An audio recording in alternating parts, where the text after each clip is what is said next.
Hola, bienvenidos a Sin Esperanzas, el show de los cinéfilos cuarentones, en el que uno de los señores va a cumplir 10 años de casado en 2026 y los reta a mantenerse despiertos durante los siguientes minutos en los que vamos a parlotear sobre la trilogía Before de Richard Linklater. Bienvenidos, estamos aquí reunidos una vez más para celebrar nuestro ritual de amor por el cine en Sin Esperanzas, el show de los cinéfilos cuarentones en el que Paquito Rodríguez y un servidor, Fernando Carrillo Fink, comentamos películas que nos han marcado, películas de nuevo estreno y películas de todo tipo. El día de hoy vamos a comentar una trilogía cinematográfica eh, dirigida por el cineasta estadounidense Richard Linklater. Esta trilogía es conocida en inglés como la trilogía Before, bueno, en español también, aunque se utilice la palabra en inglés, pero se conoce como la trilogía Before, puesto que las tres películas llevan la palabra Before en su título. Se trata de una película de 1995 llamada Before Sunrise, Antes del Amanecer, una película del año 2004 llamada Before Sunset, Antes del Atardecer, y una película del 2013 llamada Before Midnight, Antes de la Medianoche. Ahora, es muy interesante cómo cada una de las películas se refiere, el título se refiere en efecto a digamos, a un periodo de tiempo muy específico que es antes de cierto momento dentro de las 24 horas del día, pero lo maneja de manera muy distinta en cada película y eso se me hace muy interesante. Richard Linklater ya es un cineasta que ya comentamos por primera vez apenas hace unos capítulos cuando comentamos la película de Nouvelle Vague, en español Nueva Ola Francesa, esta película que le hace un homenaje muy emotivo a la nueva ola francesa y en específico a la película de Sin Aliento de Jean-Luc Godard. Entonces ya presentamos a Richard Linklater en Sin Esperanzas. Entonces, pues voy a ir directo a la trilogía, en qué consiste esta trilogía. Pues Richard Linklater, después de haber hecho esas películas que ya mencionamos, Slacker y Dazed and Confused, que son películas hiper independientes, pues demostró ser un cineasta independiente rentable, más o menos como Kevin Smith en su época. Entonces, esta película de Before Sunrise ya sigue siendo una película independiente, pero ya tiene presupuesto, es decir, ya no es una peliculita casera como Dazed and Confused, perdón, no, sí, Dazed and Confused, que y Slacker, que fueron peliculitas hechas pues, con su dinero o con dinero conseguido por ahí. Esta ya es una producción con un presupuesto de 2.5 millones de dólares, distribuida por Columbia Pictures, y tiene como dentro de sus casas productoras, tiene a Castle Rock Entertainment, esta productora que comenzó adaptando películas de Stephen King, una empresa de Rob Reiner, en paz descanse, este cineasta que adaptó películas de Stephen King. Entonces ya estamos hablando de una película independiente entre comillas, ¿no? De ese cine independiente hollywoodense que ya tiene actores como Ethan Hawke, que ya era un actor, una estrella en ascenso, con películas como Reality Bites, otra película de bajo presupuesto muy exitosa, dirigida por Ben Ben Stiller, Ethan Hawke estaba en camino a volverse una estrella de Hollywood. Y Julie Delpy, pues ya había salido en Los Tres Mosqueteros, ya había sido lanzada a la fama internacional por la trilogía de Krzysztof Kieslowski, de la trilogía de los tres colores, en específico la película de Blanco. Ya había salido en Killing Zoe, del director Roger Avary, el co-guionista de Pulp Fiction. Entonces ya estamos hablando de dos actores que ya estaban teniendo, ya estaban siendo notados, ya estaban siendo, ya eran hasta cierto punto conocidos, o ya podían, creo yo que ya se podía hablar de que podía ellos ser un elemento comercialmente atractivo para la película. La película costó 2.5 millones de producción y en taquilla recaudó 22 millones de dólares, o sea, demostró ser una película súper rentable. Ahora, ¿de qué trata Before Sunrise? Es una película, esta es una trilogía romántica, o una trilogía que habla sobre el amor, sobre el romance, pero lo hace de una manera muy especial, de una manera muy peculiar. A mí y a todos, creo yo, en aquel entonces nos resultó muy peculiar cómo esta película de Before Sunrise nos manejó un romance de una sola noche, de un personaje llamado Jesse, un estadounidense, interpretado por Ethan Hawke, que conoce en un tren al personaje de Julie Delpy, llamado Céline, que es una francesa. Se conocen en un tren. Ella va hacia París, es un tren que va por Europa, pero Ethan, se conocen y hay tanta química entre ellos, se caen tan bien y es evidente que se atraen físicamente, que Ethan Hawke, o más bien Jesse, la convence de bajarse con él, de hacer una parada en Viena y acompañarlo durante toda la noche, porque a él no le queda más que andar vagando toda la noche por Viena. Entonces pues la convence de que ella lo acompañe.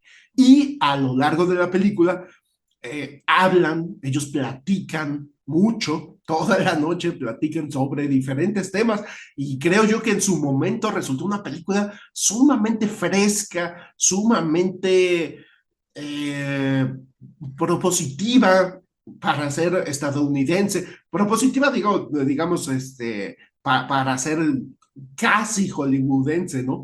Y, y es una película filosófica, una película en la que se tocan temas sobre la vida. Sin embargo, estos dos chicos, que son unos chavos, pues se enamoran.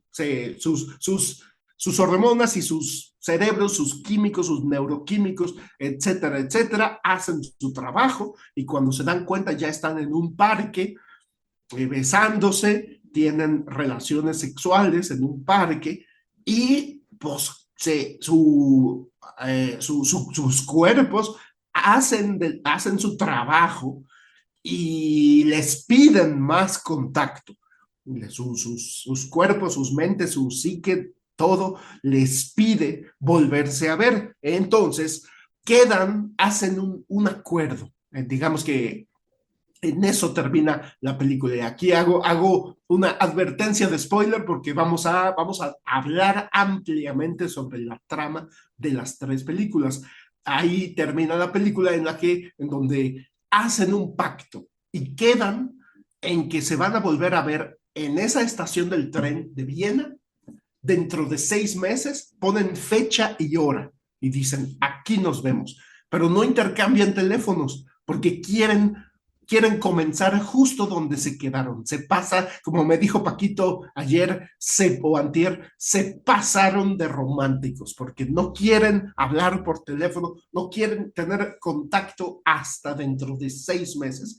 Entonces la película termina ahí y nos deja el final abierto, le deja al espectador a la imaginación si se van a volver a encontrar o no. Y a mí me parece que en 1995 ese final fue muy satisfactorio, A la gente le gustó, conectó con el público, conectó con la crítica, pero por sorpresa, a mí sí me llegó de sorpresa, resultó que en el 2004 se estrenó una secuela, 9 años después, y la historia, en efecto, se desarrolla 9 años después y nos enteramos de qué pasó después de que se despidieron en esa estación del tren. Y lo que descubrimos es que él es un escritor famoso, es un escritor exitoso, un novelista exitoso que está en una gira por Europa de presentación del libro,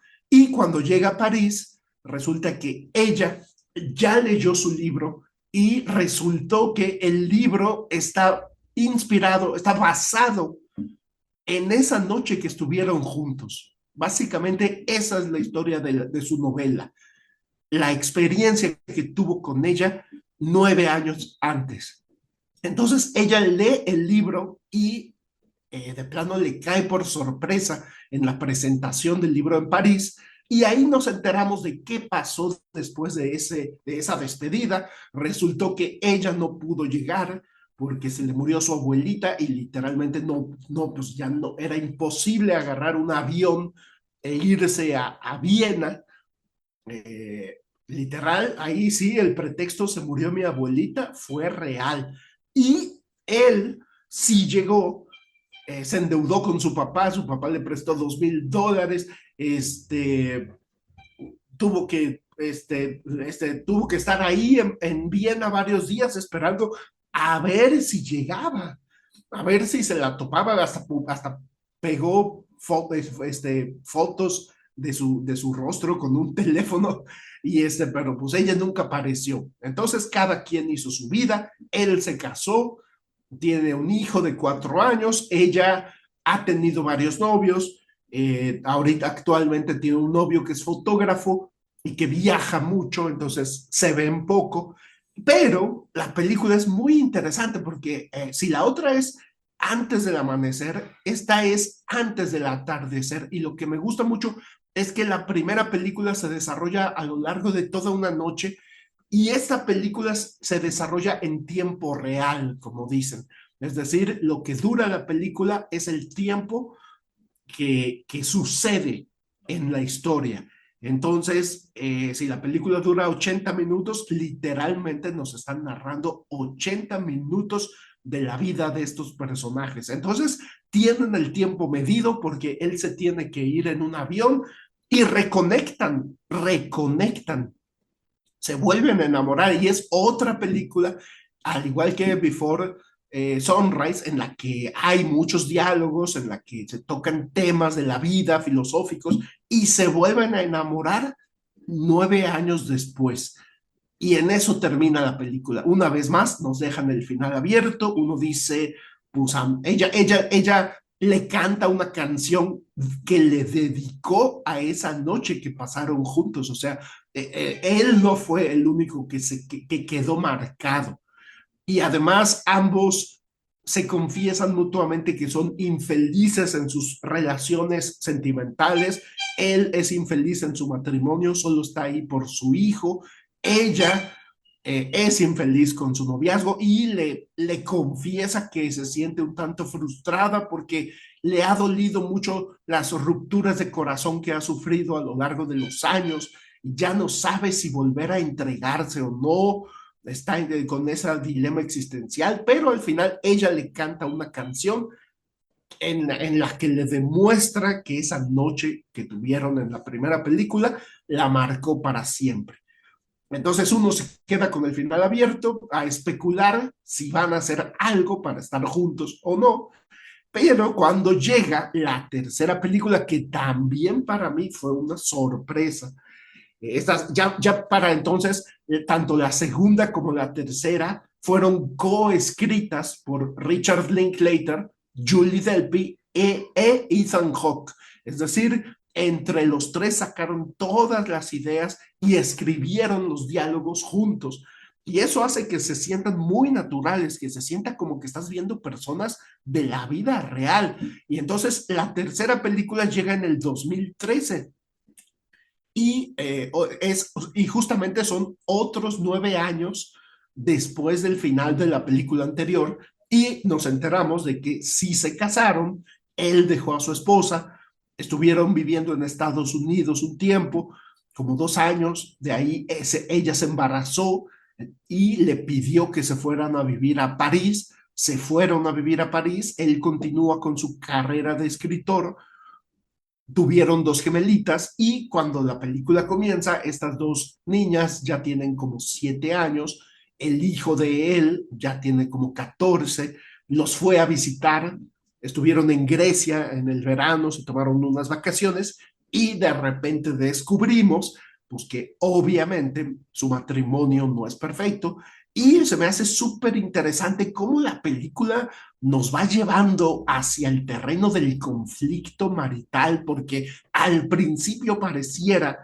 que son un matrimonio feliz, incluso la película tiene la clásica en la que no puede faltar una toma larga, larga de ellos platicando, caminando, filosofando, riéndose, bromeando, pero cuando llegan a un hotel, reciben una llamada de su hijo, una cosa trivial, y eso detona una discusión que de ahí para adelante la película, según yo, no sé si, no, Paquito me corregirá si estoy equivocado, pero son como 40 minutos de pleito marital, o sea, de pleito de esposos, muy realista, muy crudo, donde realmente te muestran lo que me decía Paquito hace rato, pues que el amor, ese amor romántico que nos mostraron en las primeras dos películas, que es como, pues es una fantasía, porque a duras penas si se conocen, y en esta película, después de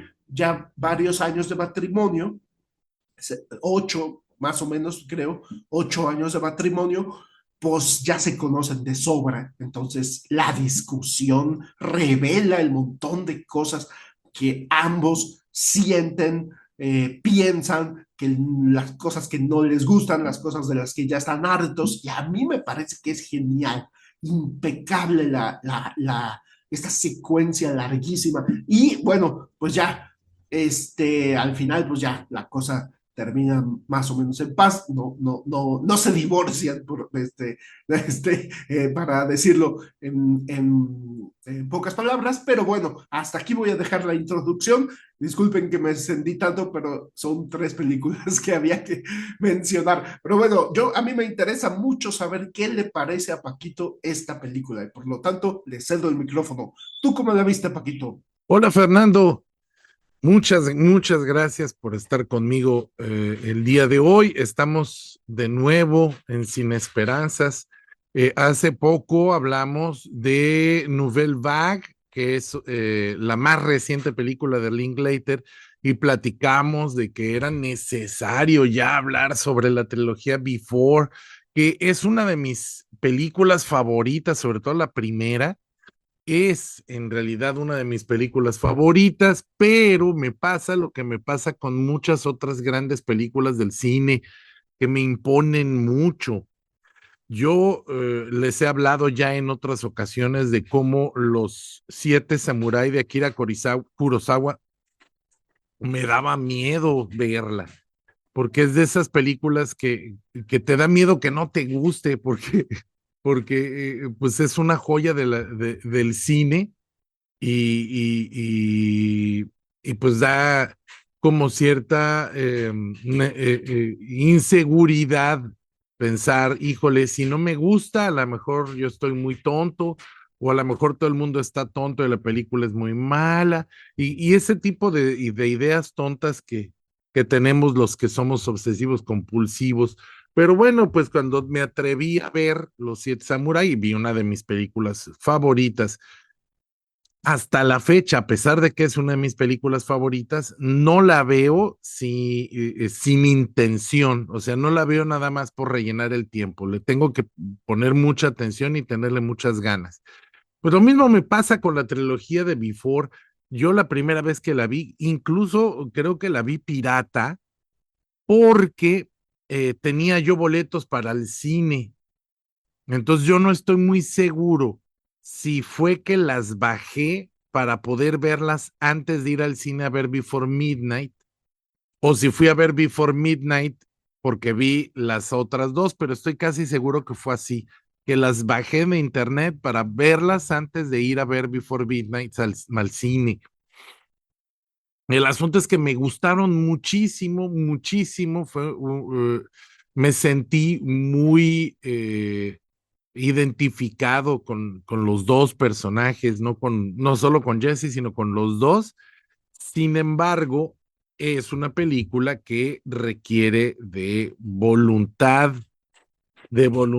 cinéfila, es decir, que es de estas películas que hay que sentarse a verlas y hay que ponerles atención, hay que tratar de tener el teléfono lo más lejos posible porque cualquier distractor te saca de la historia y es por eso que a muchos les puede parecer hasta aburrida, porque tú tienes que estar poniendo atención a lo que dicen y a la conversación como si fueras parte de la conversación. Este es el chiste, que tú, como si tú fueras parte de esa conversación, pero una parte muda, una parte que no puede opinar. Entonces, pues me he tardado muchos años en volverlas a ver. Mi esposa, Carolina, tenía mucho tiempo insistiéndome que ella quería verlas, sobre todo porque yo tengo Before Midnight, la tengo en Blu-ray y a ella siempre le llamó mucho la atención ese título. Entonces yo le busqué las otras dos y ahí estuvimos haciéndonos tontos varios años, bueno, yo haciéndome tonto yo, varios años, hasta que finalmente, motivo del podcast, le dije, bueno, ya se te hizo, vamos a verla. Y nos sentamos a ver cada una de las películas, la uno, la dos, y anoche vimos la tres. Yo pienso que la experiencia de ver la trilogía Before antes y después de estar en una relación seria es importante. Ahora que ya estoy casado, pues no dejo de sentirme mucho más identificado con los personajes, en particular cuando vemos la tercera película, pero de eso voy a hablar más adelante. La trilogía Before es una historia, sobre todo la primera, es una historia de manual, es una historia de lo más sencillo y de lo más básico en el cine romántico. Boy meets girl, un chico conoce a una chica, eso es todo, es la historia que hemos visto con Tom Hanks y Meg Ryan, es la historia que hemos visto durante muchos años, no está descubriendo el hilo negro. Un muchacho se enamora de una muchacha y de eso trata la película. Y el conflicto es el amor imposible. ¿Por qué? Porque los dos tienen que irse por vías separadas. Uno tiene que irse para un lado y el otro para el otro. Y ese es el conflicto, es la cosa más elemental, pero el tono es lo que la hace diferente, es lo que la hace importante, que es un tono muy naturista, muy naturalista, perdón, muy realista, que busca, que tiene esa sensación de improvisación, parece que los actores están inventándose los diálogos en el lugar, en el momento, a pesar de que lo que yo he leído en todos lados sobre la producción es que fueron muy estrictos, que tuvieron un guión y que siguieron ese guión al pie de la letra. Y como más adelante nos va a comentar Fernando, pues esto se traduce en una puesta en escena que funciona muy bien y que funciona porque es planeada, porque está planeada, no es improvisada. Tenemos también el valor extra de lo anecdótico que resulta, porque la primera película pues es una recreación de algo, de una anécdota que vivió Richard Linklater en Filadelfia con una muchacha y está recuperando este recuerdo, este momento en su vida. Casi podría ser una película que le llaman The Slice of Life, o sea, una rebanada de realidad. No es exactamente eso, justamente porque sí hay un conflicto. Sí vemos que tienen el tiempo contado, el tiempo se va a acabar, se les va a acabar y tienen que lograr vivir esa noche como su última noche juntos y no sabemos qué va a pasar después, eso se nos lo dejan a nuestro criterio. Si la película se hubiera quedado ahí, Pues cualquiera se hubiera podido inventar su final, se vieron, no se vieron, y durante 9 años así fue, ¿no? Pero, insisto, aquí el chiste es el tono, entonces la segunda parte nos muestra la realidad de los dos y lo que es la vida real, en el sentido de que pues las cosas no funcionan como en las películas. Obviamente algo pasó y no tenían un backup, no tenían un respaldo por si acaso hay una emergencia o algo, porque no tienen sus nombres completos, no tienen sus teléfonos, no tienen manera de contactarse.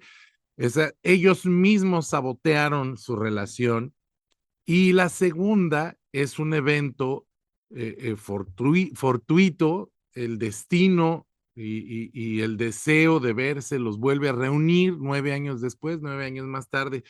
Ahora están en un punto en el que ya están listos para estar juntos. Y de nuevo vuelve a ser romántica. ¿Y por qué vuelve a ser romántica? Porque ellos creen, aunque no lo terminen de aceptar, ellos creen en esa idea romántica del amor. De hecho, las dos películas son muy personales. Ethan Hawke vivió un matrimonio y un divorcio en medio de la filmación de las tres. También tuvo hijos y también vio cómo su familia se separó durante el periodo en el que duró el periodo 2 por 9, 18, de 18 años que tardaron filmando las películas. Pero pues eso nos lleva a una tercera película en la que ahora vamos a ver los ya maduros, ahora los tres, tanto Richard Linklater como Julie Delpy como Ethan Hawke, los tres ya habían sido casados, ya los tres habían vivido el matrimonio, habían tenido hijos, ya tenían experiencias que podían llevar a un guión y enseñarnos qué había pasado con estos dos románticos.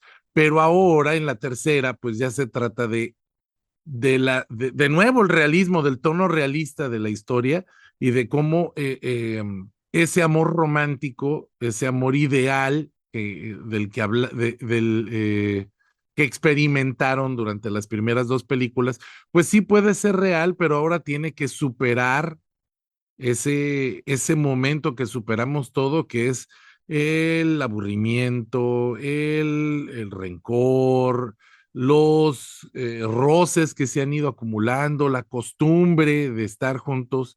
El amor tiene que superar esa necesidad de querer cambiar al otro, tiene que madurar y tiene que ser la aceptación y tiene que ser el regocijo en la diferencia. Y de eso más o menos va a tratar el tercer momento. Están en ese punto en el que ya la sexualidad, las hormonas no lo van a resolver todo, en el que los gestos románticos ya no son suficientes, sino que tienen que alcanzar un nivel de madurez mayor. Y no es en balde que nos hablen en esta tercera película, pues de las conexiones que hacen las personas de diferentes maneras, con diferentes circunstancias, con diferentes perspectivas, esa es la temática de la última parte, cómo podemos seguir haciendo conexiones ya sin esa hada madrina del romanticismo tradicional. Pero bueno, ya no voy a hablar más porque si no luego no tengo que comentar en mi segunda participación. ¿Tú cómo la ves, Fernando? Aquí entre nosotros dos, el que sigue soltero eres tú. Así que te devuelvo el micrófono. Muchas gracias, Paquito. La verdad es que, en efecto, yo pienso que es muy acertado esto que nos dices, la experiencia de haber visto estas películas en aquel entonces y la experiencia de revisitarlas ahora que tenemos 47 años. Yo en lo personal nunca había visto Before Midnight y ya ves que te lo comentaba y que me preguntaba yo, ¿por qué no la vi si me habían gustado tanto las primeras dos? Y en el 2013, pues claro, por supuesto que me enteré que se estrenó la película. No tengo idea qué fue lo que no me movió. No sé si a lo mejor me dio como miedo de que la película, de que una tercera me fuera a arruinar las primeras. No tengo idea, la neta. Yo no suelo ser así de que por miedo a que se me arruine, no me aviento. O sea, yo me aviento y si se me arruina, pues mejor la olvido, ¿no? Pero no sé, la neta no sé, pero bueno, el caso es que ya por fin la vi. Y sí, en efecto, para mí volver a ver las primeras dos fue distinto. En efecto, como tú dices, yo no soy casado, nunca he sido casado, pero muchos de mis amigos sí, muchos de mis parientes, compañeros de trabajo, es decir, ya conozco, aunque sea de lejitos, aunque sea por contacto eventual, lo que es el matrimonio, mientras que en el año 2004, por supuesto que no tenía yo pero ni la menor remota idea de lo que era estar casado, ¿no? Entonces, pues cuando ves revisitas la primera película, bueno, yo en lo personal, pues yo recuerdo mis años de juventud, o sea, yo recuerdo aquella efervescencia del cine independiente estadounidense que estaba en un boom, que fue cuando el asunto del mariachi en Sundance, que fue cuando Reservoir Dogs, que fue cuando el asunto, ¿quién más? Bueno, sí, cuando Richard Linklater estaba triunfando y entonces yo sí recuerdo en 1995, a lo mejor la vi un poquito después porque la vi en video, pero sí recuerdo que sí, cuando la vuelvo a ver me recuerda a esa efervescencia cinéfila juvenil. Cuando veo la del 2004 ya me siento un poquito desconectado porque ya el protagonista, bueno, el protagonista hombre ya está casado y tiene un hijo de 4 años, entonces ya me siento un poquito fuera de mi cotidianeidad. Y cuando veo Before Midnight, pues por supuesto que ya no, o sea, no, definitivamente que me rebasa y no, yo no sé lo que es el matrimonio, ¿no? Pero sí sé, pero sí he visto muchas películas de Ingmar Bergman y entonces, por lo menos ahí me he dado como un quemón. Y, pienso que esta película de Before Midnight esa secuencia, pues se parece mucho, como siento yo, como películas de Ingmar Bergman, o sea, de que los personajes realmente se pelean, o sea, no es ahí un conflicto chiquito, rápido, no, o sea, realmente están saliendo a flote los sentimientos profundos y duros y difíciles, las cuestiones, los temas complicados que se manejan en un matrimonio, sobre todo teniendo hijos.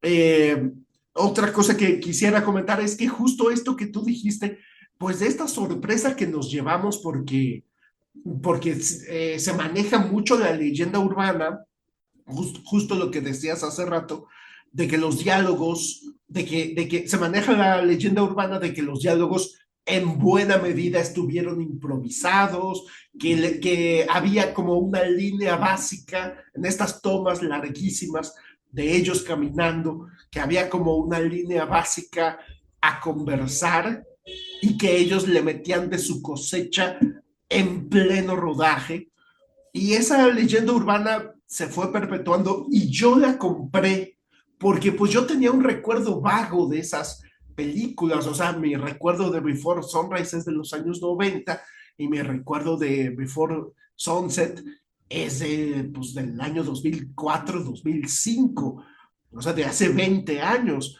Entonces, yo sí me compraba, yo sí creía recordar haber visto películas semi improvisadas, sobre todo por la clara influencia que ha mencionado Richard Linklater, que tiene del neorrealismo italiano y de la nueva ola francesa. Pero, pues sí, como tú dices, ya que la vuelve uno a ver, Y ya que se entera uno de que los diálogos estuvieron escritos a la perfección, ensayados y ejecutados como así como fueron ensayados, pues yo ahora sí creo yo que más bien, pues lo que es evidente es que las aportaciones de Ethan Hawke y de Julie Delpy en el proceso de escritura, pues sí me imagino que fue un proceso bastante, no de improvisación, sino creo la palabra sería más como de exploración, de que entre los tres, como tú bien dices, en cada película ya tenían una experiencia de vida muy distinta y entonces, pues, me puedo imaginarlos platicando y platicando, proponiendo, tratando de como exprimir cuál va a ser la esencia de los diálogos, pero después, pues como ya nos quedó claro por la información que ya se tiene hoy en día, pues sí, los diálogos sí fueron escritos de una manera muy precisa, pero como tú bien dices, es impresionante la manera en la que te hacen sentir que todo está saliendo de manera espontánea. Y creo que mucho de eso tiene que ver que los diálogos fueron escritos entre los tres, que ensayaron tanto tiempo y lo que yo te comentaba hace rato es que pues ya viendo las películas, viendo cómo están montadas desde la puesta en escena, es decir, tú vas a caminar de aquí para acá hasta la puesta en cámara y hasta el montaje, o sea, la edición de la película, pues que está muy sólido, o sea, no, está se nota que está muy bien planeado, muy bien trazado y perfectamente ejecutado. Entonces, eso creo yo que le da aún más valor el hecho de que se está tan bien filmado todo el oficio, la manera en que están construidas las escenas visualmente es perfecta, o sea, es impecable, más que perfecta diría yo, impecable. No, a duras penas si se siente, o sea, hay momentos que ya no sabes si viste una toma larga o si viste varias tomas. O sea, creo yo que Richard Linklater hace un trabajo de cámara muy interesante porque como que no se nota. Hay momentitos donde dices, mira, qué imagen tan bonita estoy viendo, pero creo yo que son momentos muy esporádicos.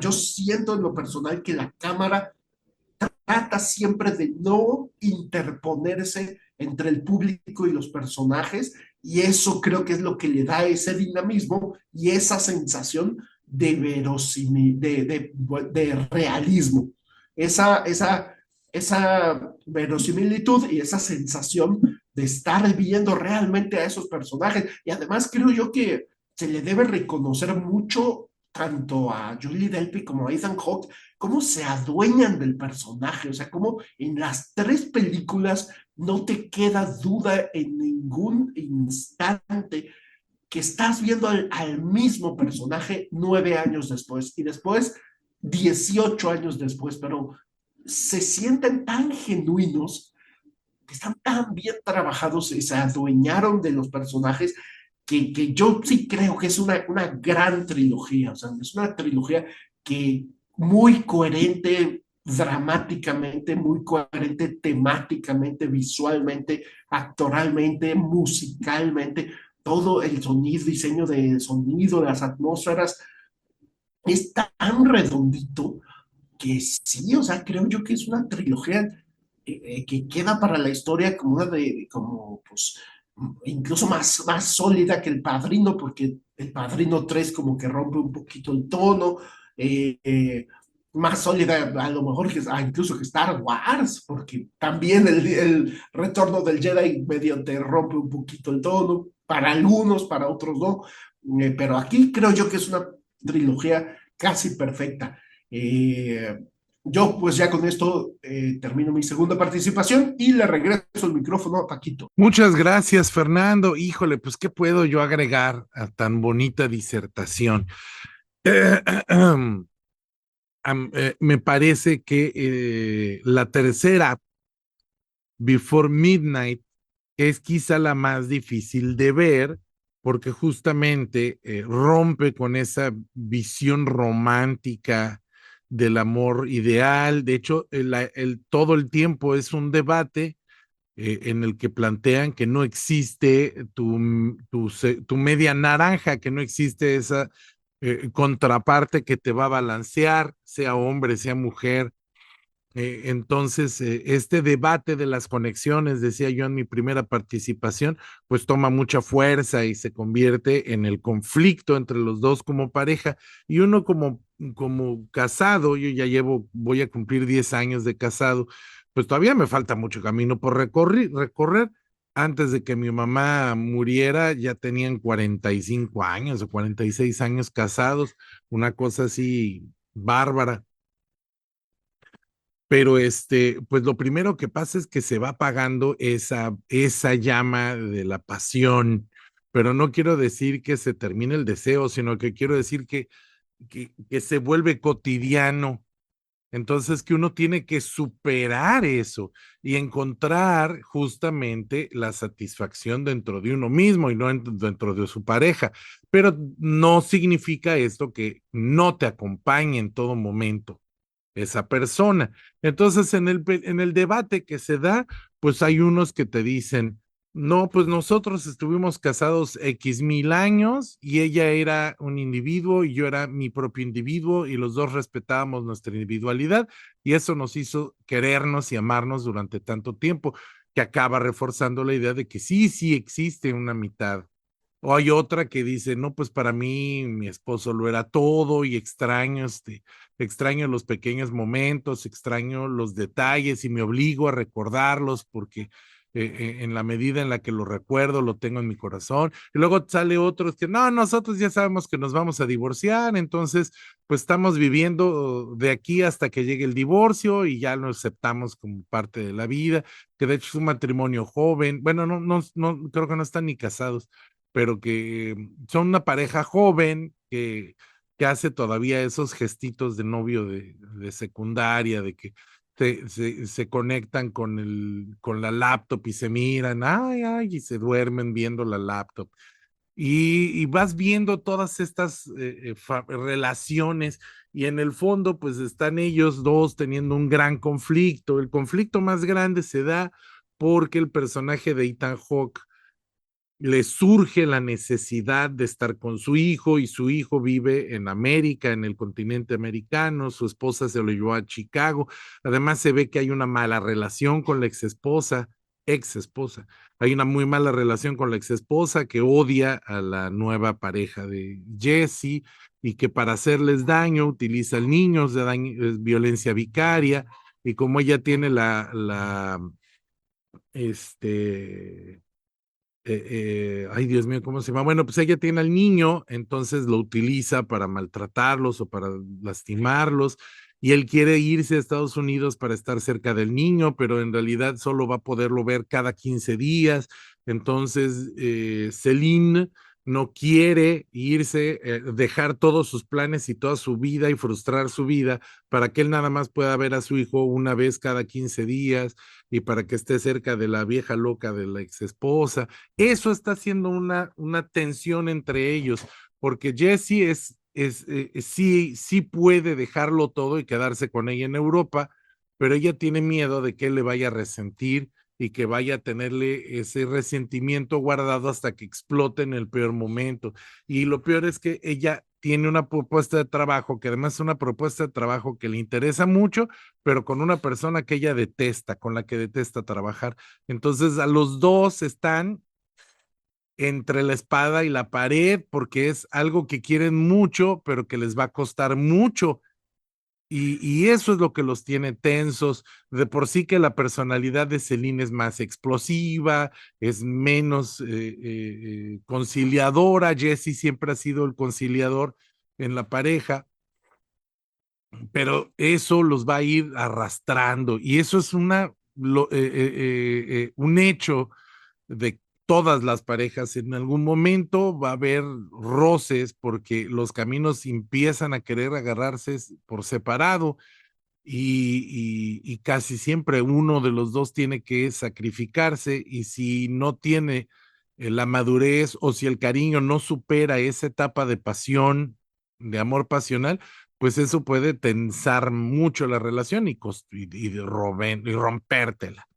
Y yo creo que lo que nos están diciendo en esta película es que justamente ser capaz de superar esos problemas y justamente tener la madurez de ver más allá de ese romanticismo adolescente, pues es lo que te permite llegar a un amor más profundo, un amor que va más allá de lo reproductivo, un amor que va más allá de lo hedonista. Bien decía el cantante, ¿no? Amar es sufrir y querer es gozar, o como era la de José José, pues más o menos por ahí va la cosa. Yo creo que está padre que Richard Linklater haya vivido tanto como para llegar a ese punto en su vida en el que diga yo ya puedo hablar de esto, puedo hablar del matrimonio y que pues nosotros como público, sobre todo los que crecimos con la trilogía, pues también lo pudimos vivir y también pudimos estar acompañándolos con ellos paso a paso. Además, yo he visto a Ethan Hawke dar entrevistas y tú ves a Ethan Hawke y siempre es el misma persona. O sea, yo creo que él ya no está actuando.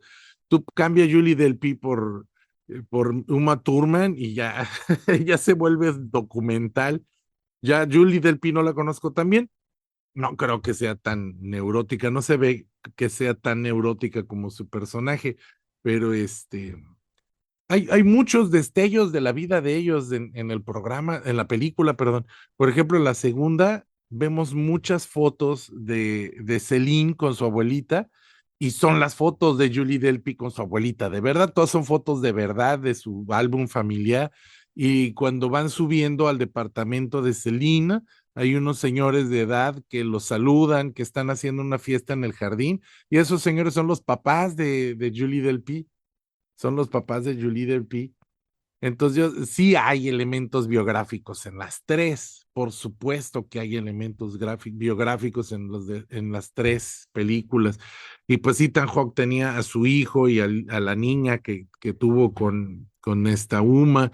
Entonces yo digo que ahí hay muchas conexiones entre la vida real y lo que muestran en cámara. En fin, yo creo que lo que más me gusta de esta trilogía de películas es que es una conversación en la que me gustaría estar. Cuando ellos están en la mesa comiendo estas ensaladas griegas y conversando con sus amigos, híjole, qué ganas de estar en esa conversación, en esa tertulia, porque esas son las que me gustan. Y aprovechando esto, pues voy a mandarle un saludo a los sospechosos comunes, a las personas que escuchan este programa y que nos oyen semana a semana. En particular, pues le quiero mandar un fuerte abrazo a Briseidi Torres y a su familia que nos escucha cuando está lavando los platos, o eso me ha dicho. A Fernando Rivero también, que a veces nos deja de escuchar un rato y luego se pone al corriente.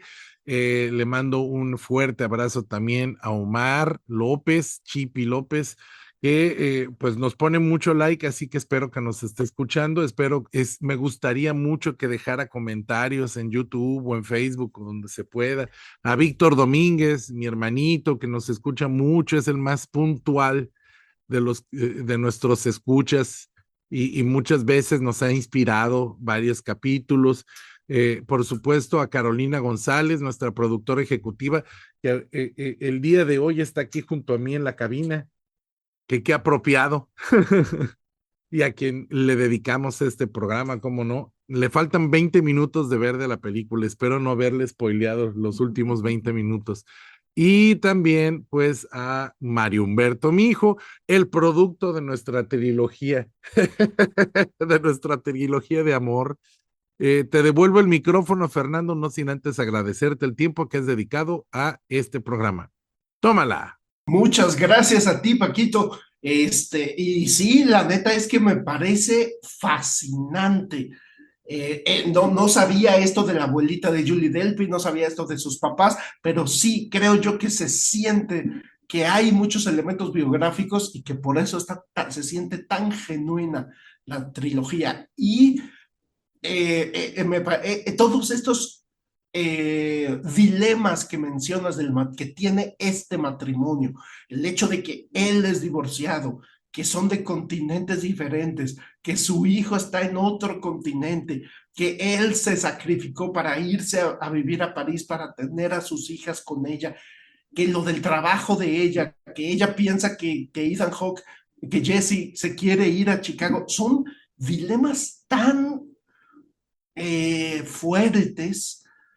Y también me impresionó, por ejemplo, cuando te hacen saber que ella trabaja hasta las 6 de la tarde y que a las 6:30 en punto está en su casa para hacer la cena, para darles de cenar.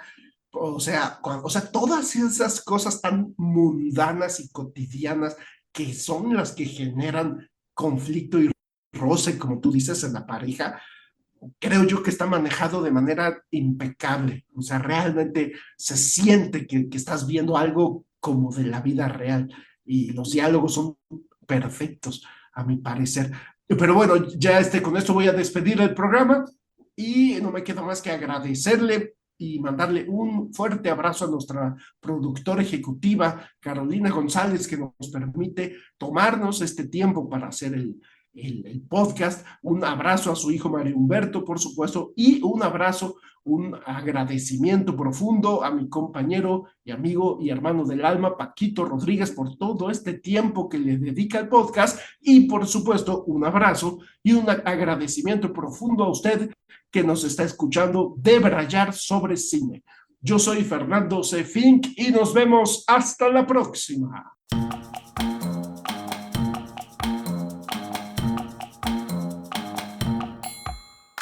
Esta fue la 7ª temporada de Sin Esperanzas, el show de los cinéfilos cuarentones, con Fernando C. Fink y Paquito Rodríguez. Puedes escucharnos en nuestra página de Facebook, nuestro canal de YouTube y también en Spotify.